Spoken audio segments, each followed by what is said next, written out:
Well, no one was singing at American embassies in the Middle East over the last 48 hours. Have a look at this footage from Beirut.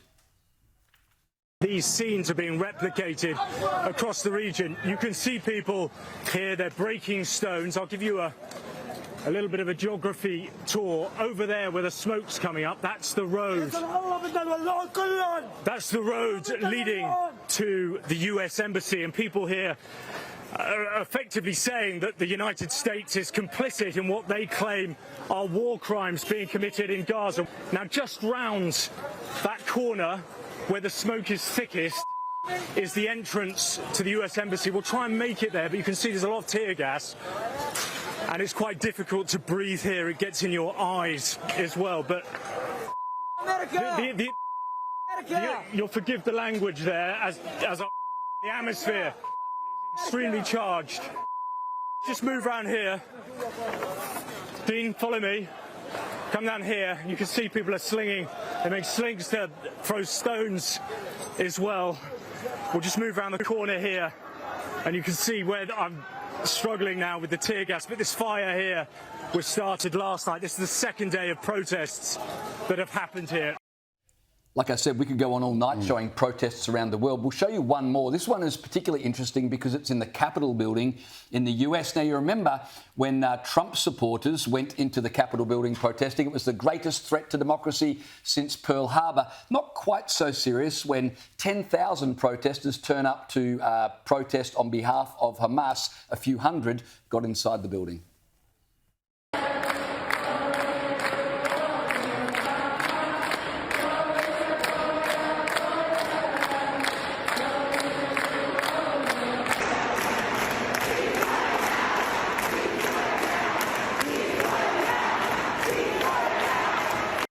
Now, to be fair, some protesters were arrested, but I don't know that they'll be jailed for 10 years or so. Like, or try 17 to 22 years. No January 6th. I've got to quickly show you this meme before we start discussing it. Have a look at this. Someone posted this online. Picture of the protest in the Capitol. If it's MAGA, it's an insurrection. But if it's Democrats protesting in favour of Hamas, it's a mostly peaceful protest. Indeed. But the footage from the embassies around the world are simply frightening. They are being besieged. Right. We are looking at the possibility of several Benghazis just blowing up in our faces any second. We're talking Iraq, Jordan, Turkey, Lebanon. These are all over. That footage that we just showed there, we could just times it by 10. People are gathering in great numbers outside these US embassies and making sure their presence is very well known. You know what was crazy about that is most of these protests outside the embassies are because of the hospital bombing, which was widely reported, including by the New York Times, no less, as immediately, oh, Israel did that.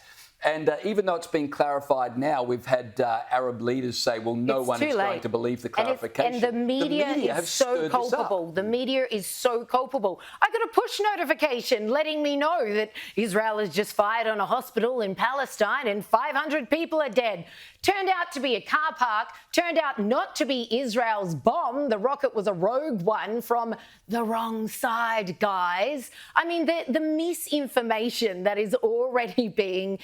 We all know that truth is the first casualty in war. We know that everyone lies, both sides, and including our own governments. When it comes to wartime, we the people have absolutely no chance of finding out what actually going on the ground at all. But nowhere near 500 lives were lost either. And it's not a mistake by the Western media. It's their instinct to automatically assume Israel is guilty. But the irony is that Western media reporting, false reporting at that, has endangered Western embassies. I think that's very kind of you. And I think that, again, when you see scenes like that, it is very, very difficult, you would imagine, to have a reasoned, nuanced debate with those people about the direction, the wind, who it was, whether they were aligned with Hamas, whether it came from the other side. I love that reporter apologising to viewers for the language of some of the people throwing rocks at the end. Yes, that is our main concern right now. Language. Expletive. This is the thing. Once behaviour from one side escalates to a certain point,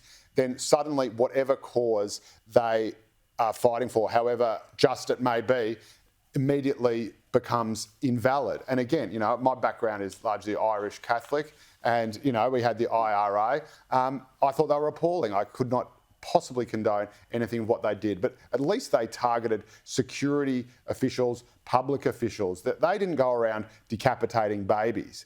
And even that I thought was a bridge too far.